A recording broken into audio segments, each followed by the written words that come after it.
Yes, the Champions League returns this week, and we will be heading out to Rotterdam to take on the Dutch champions in Feyenoord. In today's video, we'll discuss why the Hoops have been handed a massive boost ahead of the clash, whilst also going over all the latest Celtic news from the last 24 hours. But first, make sure you hit that like button and subscribe to the channel for more Celtic content. Celtic secured an impressive 3-0 victory over Dundee on Saturday afternoon. Goals from David Turnbull, Kyogo and Matt O'Reilly helped the Hoops maintain their status as league leaders. Of their Champions League Group E opponents, the boys were one of two sides to taste victory of the weekend, the other being their opponents on Tuesday evening. Feyenoord ran riot on Saturday, defeating SC Heerenveen by a sizable 6-1. The Dutch champions had 6 different scorers in the win, which moved them up to second in the Eredivisie table. The other heavyweights of Group E, Lazio and Atletico Madrid, both failed to win however. Lazio made their trip to Turin to take on Juventus but lost 3-1 in the end. That result comes after Maurizio Sarri's men won 2-1 away at champions Napoli last week, but as of now that is a solitary competitive win of the season so far. Over in Spain, Atletico 2 had an away game. Valencia was a destination for them, however they were undone and defeated 3-0. The visitors had the majority of the possession but couldn't do anything with it and moved down to 7th in La Liga. For Group E sides, it was a contrasting weekend. Celtic and Feyenoord both played some terrific football to secure vital wins, while Lazio and Atletico were poor on away defeats.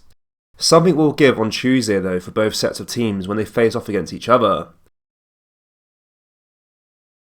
As the anticipation builds for Celtic's first group stage match in the Champions League against Feyenoord, all eyes are now on Bosnian referee Ivan Pechito, who has been appointed to officiate the clash by UEFA. The match is set to kick off at 8 PM on Tuesday evening at the iconic DQ Stadium in Rotterdam. Pechito has refereed in the Champions League stage before. Last year he was at the helm of the group stage matches between Copenhagen and Sevilla, as well as Club Brugge and Bayer Leverkusen. Notably, he also refereed the match where Union Saint-Gilloise secured a 2-0 win over Rangers in the Champions League qualification. For Celtic fans wondering what to expect from Pechito, it's worth noting that he's not one to readily reach for his red card. However, he does seem quite willing to dish out yellow cards, which could be a significant factor, especially considering Celtic are missing some key defenders for this pivotal match. His tendency to avoid issuing out red cards could work in favour of Celtic's side that's already dealing with defensive gaps. As the boys gear up to potentially cause an upset at the Coupe, the role of the referee can't be overlooked. While the primary focus will undoubtedly be on how Celtic performs, the style of officiating from Pechito could subtly influence the dynamics of the game. Arne Slot has indicated that Igor Paixão is the leading contender to play as Feyenoord's central striker on Tuesday night against Celtic. The Dutch side star attacker Santiago Jimenez will miss the visit of the boys due to suspension. That's not great for the home side considering he has scored 6 goals in his first 5 league matches this season, also netting on Saturday. Jimenez has also been attracting interest from big clubs all over Europe throughout 2023. Journalist Pedro Sepulveda suggested prior to the summer transfer window that he was valued as much as £23 million. With Ayuju Ueda injured on international duty, Slot is now looking at multiple alternatives. 3 players could start in the position, but it seems Paixão is the preferred choice at this stage. Speaking after their 6-1 win over Heerenveen, Slot said, "Today is not a harbinger for Tuesday, but if we find 3 man in the build-up, it will be difficult for any opponent to get into a match. After today, there may be a few options to replace Jimenez. Ondraj Linga could do it. I think Igor Paixão is the first one that comes to mind. Luka Inversek is also possible. We have to see exactly how Celtic play." Whoever the boys face, it's likely Brendan Rodgers' defence face a difficult 90 minutes. Celtic have no settled central defensive partnership and Feyenoord possess a number of potent goal scorers. Their 6-1 win on Saturday is evidence enough of that, especially when you consider there were 6 different scorers on the day. So, whilst Jimenez's absence is a good thing, Celtic are still up against it. Former Celtic winger Bobby Petter has been providing insight on the kind of test Brendan Rodgers' side face away to Feyenoord on Tuesday night. He reckons it'll be a tough environment for Callum McGregor and company midweek, but thinks getting a positive result is possible. Speaking to the Sunday Post, Petter said, "The De Kuip Stadium is not an easy venue to go to. There will be around 45,000 fans there and they will be hardcore. They make sure the atmosphere is hostile, but that should suit a lot of the Celtic players. They have just beaten Rangers 1-0 at Ibrox in front of 50,000 Gers fans, so they should not be intimidated by the De Kuip. With it being the first fixture of the group stages, I'll be delighted to see Celtic get a draw. Naturally I prefer Celtic to win the game, but I think a draw would be a fantastic start. It gives the club something to build on. I just don't want to see them lose the game and then have to play catch up. Avoiding defeat is going to be difficult, but Brendan Rodgers fancies his team as underdogs, and if the players themselves can go into the match with a belief and intensity, anything can happen. Celtic have ability at this level and can spring a surprise or two. Whether that surprise comes as early as Tuesday is another matter, but despite the hostile environment, the travelling boys should show no fear.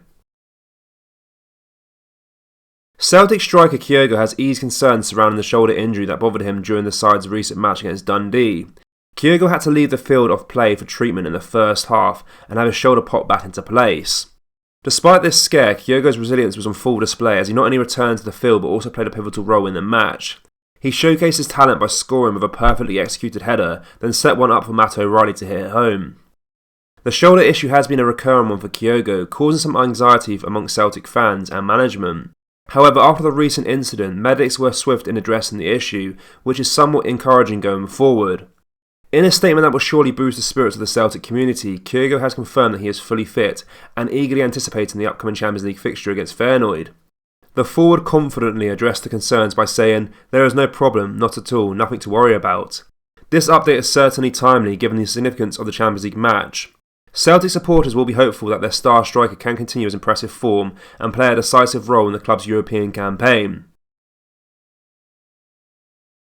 Shay Given has praised Ange Postecoglou for the start he has made at Tottenham Hotspur, as he preferenced the phenomenal job he did at Celtic. On Saturday, Ange Postecoglou's Tottenham scored in the 98th minute and the 100th minute to beat Sheffield United 2-1 in the most dramatic of finishes in the Premier League. They are sitting second in the table and are unbeaten in 5 matches.